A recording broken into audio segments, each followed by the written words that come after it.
बिस्मिल्लाहिर्रहमानिर्रहीम। अस्सलामु अलैकुम रहमतुल्लाहि बरकातहू। शुरू करता हूँ अल्लाह के नाम से जो बड़ा मेहरबान निहायत रहम करने वाला है।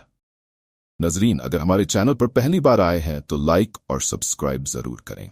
हजरत इब्राहीम अलैहिस्सलाम बच्चों, आपका जिक्र कुरान शरीफ में 68 जगह आया है। हजरत इब्राहीम अलैहिस्सलाम बहुत ही बड़े नबी गुजरे हैं। दुनिया में जब बुत परस्ती का जोर हो गया, लोग बुतों को बनाते और खुद उनकी पूजा करते। हजरत इब्राहीम अलैहिस्सलाम के वालिद भी बुत बनाते थे और बुतों को खुदा समझते थे। हजरत इब्राहीम अलैहिस्सलाम अभी बच्चे ही थे। वह देखते कि मेरे वालिद और दूसरे लोग खुद ही मिट्टी और लकड़ी से बुतों को बनाते हैं और फिर उनको खुदा समझने लगते हैं। वह हैरान हुए कि किस कदर बेवकूफ है ये सब लोग कि इन बेजान मूर्तियों को खुदा समझ रहे हैं। हजरत इब्राहीम अलैहिस्सलाम उन लोगों से कहते कि तुम लोग क्यों इन बुतों को पूजते हो? ये तुम्हें न कोई नफा दे सकते हैं न नुकसान। मगर वह जवाब देते कि जो हमारे बाप दादा करते हैं वही हम कर रहे हैं।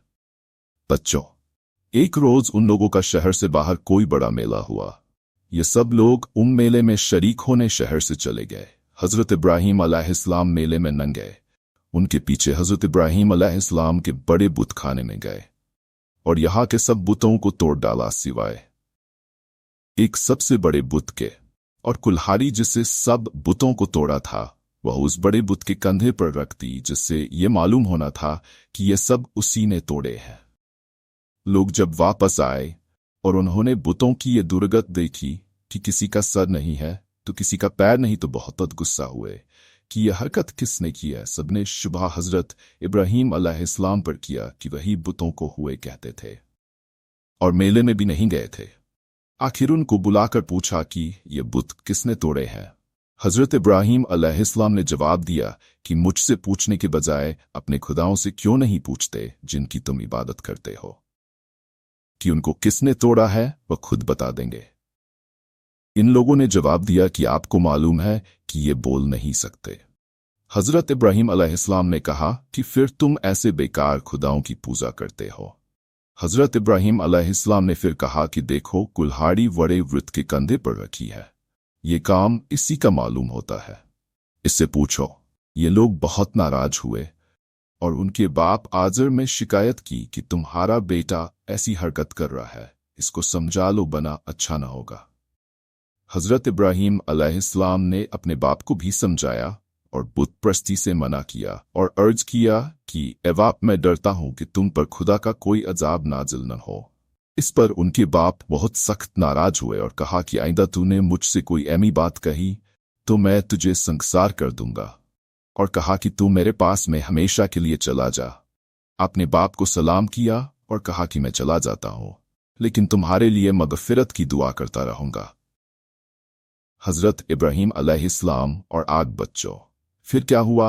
वहां के बादशाह नमरूद को, जो बहुत जालिम और बुतग्रस्त था, इन सब बातों का पता चला कि आजर का बेटा इब्राहीम लोगों को बुतों की पूजा से मना करता है और एक खुदा की दावत देता है। तो उसने उनको अपने दरबार में बुलाया और आपसे झगड़ने लगा। हजरत इब्राहीम अलैहिस्सलाम ने फरमाया कि मेरा खुदा तो वही है जो मारता भी और जिलाता भी। नमरूद ने कहा, मैं भी मार सकता हूं और जिला सकता हूं।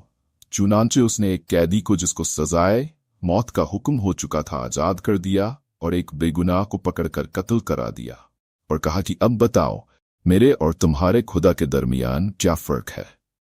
हजरत इब्राहीम अलैहिस्सलाम ने कहा कि मेरा रब हर रोज सूरज मशरिक से निकालता है, तुम उसे मगरिब से निकाल दो। इस पर नमरूद लाजवाब हो गया और हुक्म दिया कि इब्राहीम अलैहिस्सलाम को जिंदा जला दिया जाए। चुनांचे बहुत सी लकड़ियां इकट्ठी की गई और इनमें आग लगाई गई। जब आग बहुत भड़क उठी और उसके शुअले आसमान की खबर लाने लगे तो हजरत इब्राहीम अलैहिस्सलाम को इसमें फेंक दिया गया, मगर वह आग खुदा के हुक्म से ठंडी हो गई और आपको आग से कोई तकलीफ नहीं पहुंची। बच्चों, इस तरह जो लोग अल्लाह ताला के कहने पर चलते हैं, अल्लाह पाक उनको हर तकलीफ से बचा लेते हैं और उनके लिए आसानियां ही आसानियां हो जाती हैं। और जो लोग अल्लाह ताला का कहना नहीं मानते, उनके लिए इस दुनिया में मुश्किल ही मुश्किल होता है और मरने के बाद तो हमेशा जहन्नम में रहेंगे। इब्राहीम अलैहिस्सलाम अल्लाह के हुक्म से हजरत हाजरा और अपने बच्चे हजरत इस्माइल अलैहिस्सलाम को जो अभी पैदा हुए थे एक ऐसी जगह छोड़ आए जहां दूर दूर तक आबादी न थी और न पानी था और न कोई दरख्त था। हजरत हाजरा ने हजरत इस्माइल अलैहिस्सलाम को एक पत्थर के साया में लिटाया और खुद पानी की तलाश में इधर उधर दौड़े, लेकिन पानी न मिला। खुदा की कुदरत से जहां हजरत इस्माइल अलैहिस्सलाम एरियां रगड़ रहे थे वहां पानी का चश्मा फूट निकला जो आज तक जमजम के नाम से मशहूर है। और हजरत हाजरा जहां दौड़ी थीं उसे सफा व मरवा कहते हैं, जहां जाकर आज हाजी इसी तरह दौड़ते हैं।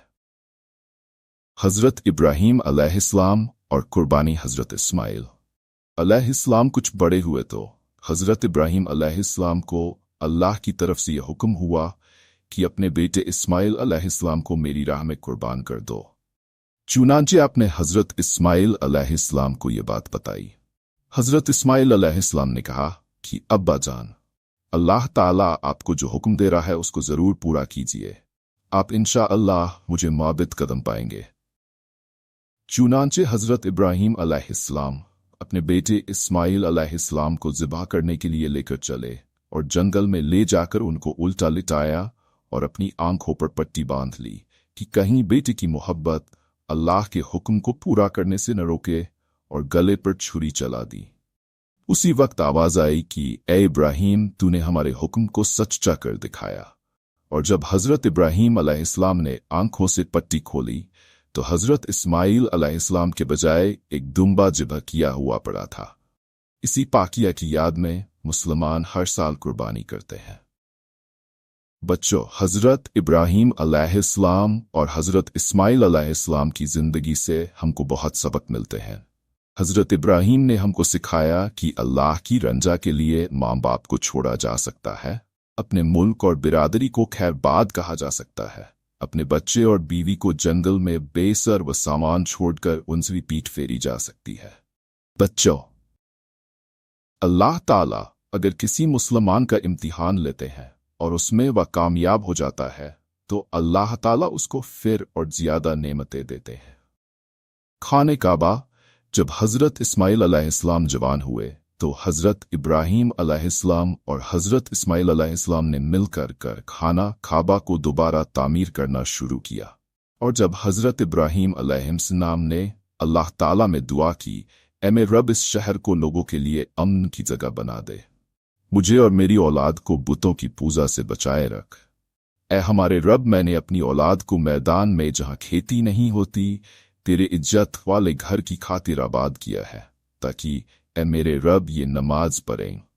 तू लोगों के दिलों को ऐसा कर दे कि इनकी तरफ झुके रहें और इनको मेवे दे कि तेरा शुक्र अदा करे। ऐ परवरदिगार, जो बात हम छुपाते हैं और जाहिर करते हैं तू इन सब को जानता है, और खुदा से जमीन व आसमान में कोई चीज छुपी हुई नहीं है। और मेरे रब, तू मुझको तौफीक दे कि मैं तेरी नमाज पढ़ता रहूं और मेरी औलाद भी नमाज पढ़ती रहे। ऐ मेरे रब, मेरी दुआ कबूल फरमा। ऐ मेरे रब, हिसाब किताब यानी क़ियामत के दिन मुझको और मेरे माँ बाप को और मोमिनों को बख्श दे।